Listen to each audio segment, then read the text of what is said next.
Well, welcome everybody on behalf of USA Track and Field. We're very happy to have you here today to speak with LA28's chairman, Mr. Casey Wasserman, and USA Track and Field's CEO, Max Siegel. So I'm going to let them both open with some remarks, and then we'll take it out for questions. Go ahead. Well, it's exciting to be here. The last trials I was here, our games felt like they were a really long time away.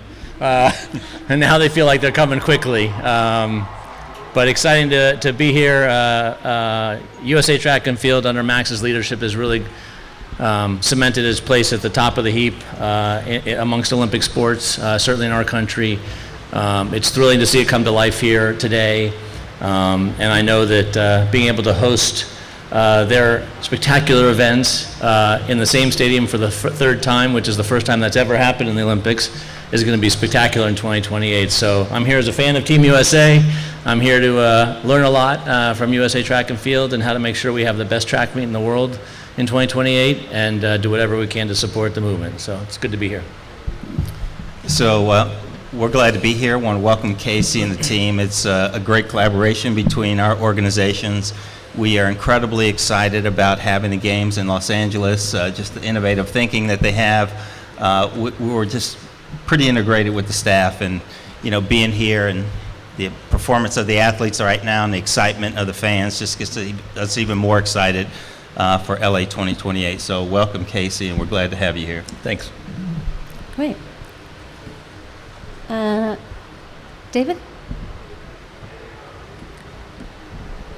Yes, David Woods with Indy Star and DieStat. For both of you, do you anticipate the track and field trials to be in Los Angeles in 2028? Will the track be done in time? And is there any possibility of having the track done you could even hold the 2027 Nationals there? Well, this man's in charge of where the trials are. I would think it adds a level of complexity to our planning that I'm not sure is best for the athletes, and you combine that with our preparation. I would say 2027 is probably unlikely, especially given things like USC football and other things that happen at the Coliseum. I guess the good thing is we have all our venues in place. The flip side of that is they're used a lot, and so our preparation schedule is going to be a little different than normal. But I'll let you take the location. Yes. So, what we try to do is give the athletes the experience that's going to be the closest to what they're going to be when they participate. We'll bid it out like we usually do. We're trying to find a host that is as good and collaborative as we have here in Eugene. There are a lot of logistics attached to it, but we'll work closely with the team in LA to see what we can do. But we certainly will have a presence in the Los Angeles market between now and when the games are hosted. Okay, wonderful. Oh, you need to turn it on.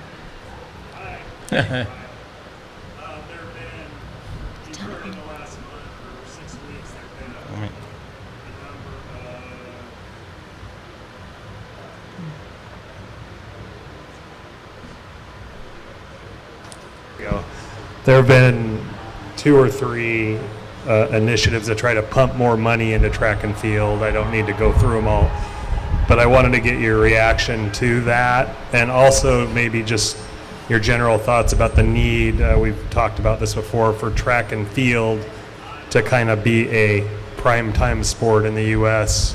heading into the LA games. Well, I'll start with the position of I think the entirety of our Olympic movement needs more financial support from every perspective. And given the state of college athletics, I'm concerned about the future of frankly, non-football college sports, because it's in many cases where our athletes come from. And so anything LA28 can do to support the initiatives of the NGBs in this country so that we can continue to develop and train and produce the greatest athletes in the world is something that's going to be important to us. The other thing I would say is I think the greatest financial benefit for American athletes will be the financial success of LA28, which will go to the movement in the broadest sense. And look, athletics is our primetime event, and so it's one of the things we're really excited about is that we flipped the schedule, and so we're starting off with a bang. That's Saturday night. We're going to have world-class athletics at the Coliseum the first day after opening ceremonies. That hasn't happened in a long time, and I think it's going to really create a lot of energy and excitement. Not that it doesn't have it when it's the second week, but starting off with athletics is going to be really awesome. Yeah, so we're incredibly excited about the interest in investing in the sport. We've been working closely with all of the promoters and the organizers with the events, and we're continuing to have those discussions. I think when you see some of the mainstream presence, the celebrities that are here, the way some of our athletes are transcending track and field in terms of the fans, I think it's a unique time. We had this glide path from the World Championships here leading into LA. I think it does nothing but heighten the profile of the sport.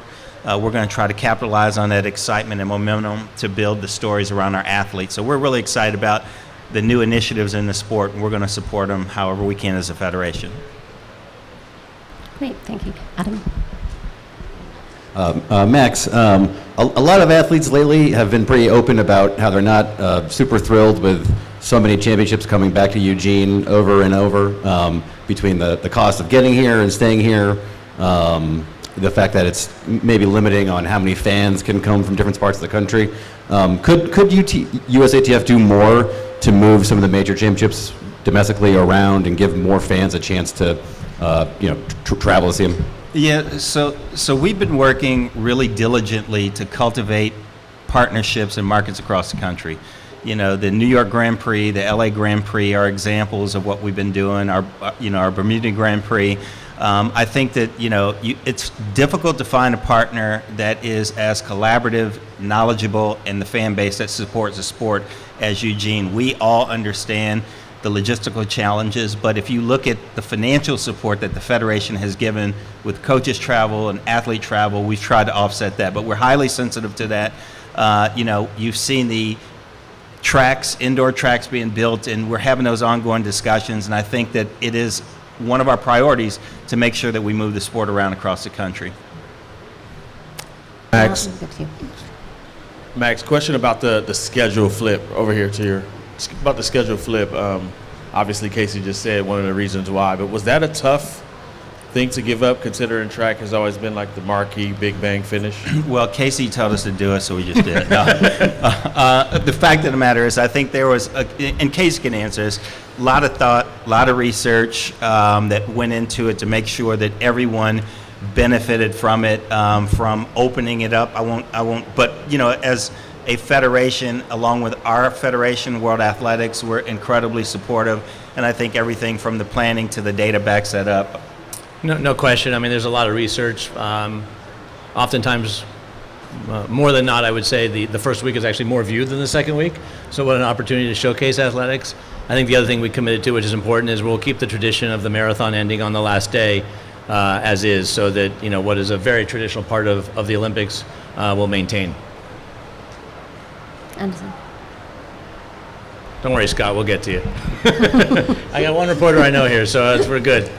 Question for Max here. So, curious what your thoughts are on the health of track and field as a whole, as obviously we're here at Olympic trials and we have many stars who are going to be competing at the Olympics, but there's still an overwhelming amount of athletes who are unsponsored, who are struggling to make a living through track and field, and even outside of the Olympics, through the other 3 years, right, we don't have that spotlight. So what would you say is the health of the sport?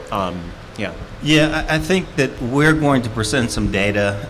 Viewership continues to increase around the sport. I do think, again, the momentum of having the games in the States here will help us heighten the profile. As a federation, we have good commercial engagement. We are working incredibly hard, again, to help build the brands of the athletes.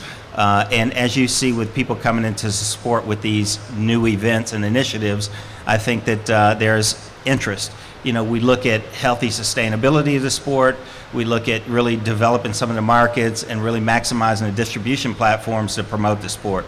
So I would say that, the indicators that the general public may not see are pretty strong, and they're showing an uptick. So we're pretty optimistic about what we can do between Paris and Los Angeles to continue that trend. Okay, Scott Reed from the Orange County Register. Casey, what are the complexities of having the trials? And for Max, if LA can't hold the trials in 28, how do you avoid coming back here, avoid a poor choice of words, but how do you avoid coming back here when nobody else wants it or can put it on? Well, sort of backing up to what I said, Scott, obviously a lot goes on at the Coliseum. The temporary track is actually the most both expensive and probably complicated thing we actually have to build because the track has gone from after the '94 earthquake. So we have to put a world-class facility back in, and that is a truly complicated thing. The other thing is it's also where closing ceremony is going to be. So the operational stress is probably would take away from the athletes. That's not my decision to make, but that would be my concern, is that we can't give them, for what is essentially a 10-day event here, the right environment and the right clarity and the right simplicity to compete to make their Olympic team that they should have. And so I think in most cases test events are a thing of the past for most Olympics because they frankly add a lot of complexity and cost in general, not specific to track. And so that's for us is the complexity that exists. Yeah, and so I'd like to phrase it a little bit different rather than avoiding coming back here because they've been great partners of ours.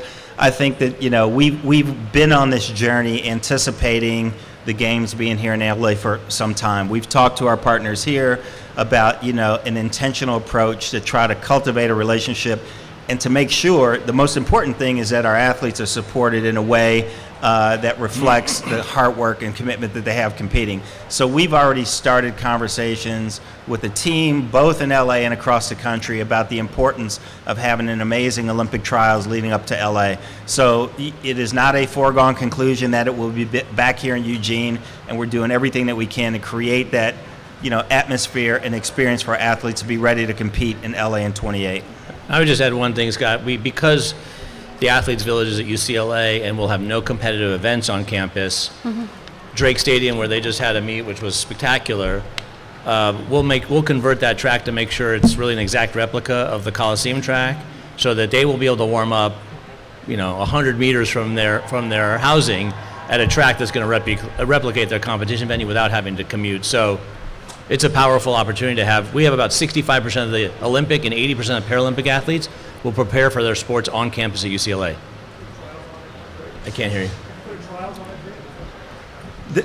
Again, he's in charge of the trials. That gets even more complex with security perimeters and preparation. And by the way, don't forget UCLA is in school until mid-June. I think last weekend was graduation. So we're in a pretty compressed schedule in a lot of ways. But look, I think there's something really powerful about taking this event all over the country, because athletics has huge fan bases everywhere. We have athletes from everywhere, and honestly, I think in a lot of ways it's better to have all these kind of events everywhere. But the world's coming to LA for the Olympics, and track is going to be number one. But the opportunity to take this event other places is spectacular. Question for Max. USATF, you mentioned those two meets that you guys began in Bermuda and Los Angeles to sort of promote the sport leading up to LA28. There were some promotional issues, I think, with those meets. Tickets reportedly only went on sale for the LA meet 12 days before it started. There's a lot of uncertainty about which athletes were competing in some of the meets, particularly Bermuda. I'm wondering, how concerned are you about the way those meets were promoted? What can be done to improve that in moving forward? I always appreciate your positive questions, Jonathan, and pointing out all the great things that we do. The fact of the matter is, after each one of those events, we're looking at how we get better. We work with a lot of people who invest a lot of time, a lot of resources in promoting our sport. And when you start anything new, obviously there's nothing to do but get better. So we do have a team of people that are working with the meet promoters, looking at all those things that we can do better.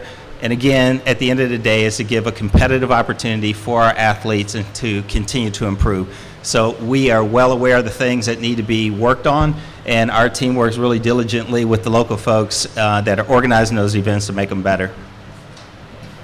Okay. Larry? Oh, sorry. Yep. Hi, Sarah Lorch-Butler with Runner's World. Just wondering where you are on the Olympic marathon trials. Could we expect those to be in LA? And do you have an Olympic marathon course laid out yet? Like, where are we on all that? Thankfully, Max is in charge of where these trials are, so you guys can keep bugging him about that. And we'll work really closely with USATF on the course for the marathon. Obviously, the LA Marathon's got a pretty interesting course. The complexity is it bifurcates the city, and that's complicated to do during Olympics. And the power of what has happened since London with the circuits has been really powerful in terms of fan engagement. We don't have a course set today, but that's something we'll get into post-Paris and is going to happen with deep interaction with USATF to make sure we've got the best course and the best chance for the athletes. And we're really excited about Amy Bagley, who's on our staff, who's paying really close attention, fully integrated into the community, understands what the athletes needs, and is a part of our team to kind of make sure, again, that experience is as close to the Olympic experience as possible. Yeah. Hi, Max. Hi, Casey. Larry Eater with Run Blog Run. Max, I wanted to give you some credit. TV ratings have been up because I give you trouble about a lot of stuff. But here's my question. As NBC and as LA28 wants to get that wonderful 14 to 25-year-old, and they like to watch streaming, and they do like to watch things, they don't like to pay for it. How are we going to push more on big-time TV and on free streaming to help build the sport? Yeah, so we're pretty excited that we are near conclusion of the first phase of our content strategy. The creation of the content lounge, things that we're trying to do to understand the demographic, the consumer habits of our fans. And so we are looking at that very carefully. We've been working really closely with our media deal with NBA and keeping open the opportunity to have our product available to the consumers. And once again, I think, you get to see, even with the social media following of a lot of our athletes growing and the personalities that are transcending, the pure track and field fan, we're pretty excited about the potential. And so we're bringing in, the subject matter experts within the sport. We're bringing in entertainment folks that understand pop culture, and we're going to continue to push that through.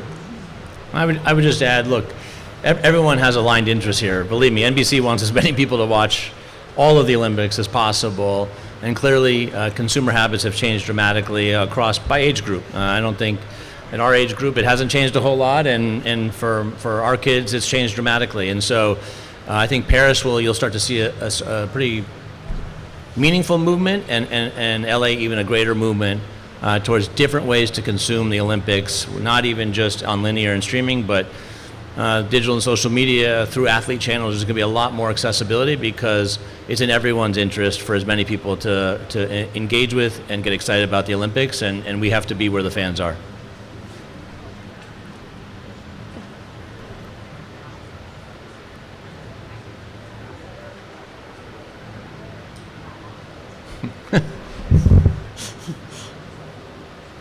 Okay, trying this again. Hi, Sarah Fruban, NBC News Channel. Casey, what's the reaction been since you announced your new venue plan?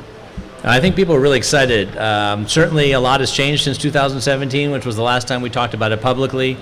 Just in LA, you've got a new football stadium, a new basketball stadium, a completely redone home to the Lakers and the Kings, and a lot of other incredible venues. And so incumbent upon us to take advantage of the best that LA has to offer. That's where you see swimming moving to the home of the Chargers and the Rams, bringing gymnastics into the home of the Lakers, but then the opportunity to take advantage of existing facilities in our country, like River City in Oklahoma City, and the softball facility there.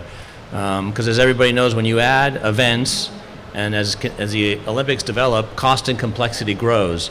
And given that we're a private enterprise, my job is to minimize risk and cost and complexity. And so we're trying to take advantage of the best that our country has to offer to present the sports that are part of the Olympic program. And so there's been great excitement. I think some people are really energized by some of the changes. Some people are surprised. But in the end, our job is to have full stadiums in the best possible venues. And I'm really confident that the plan we announced, with some more venues to come, is going to live up to that.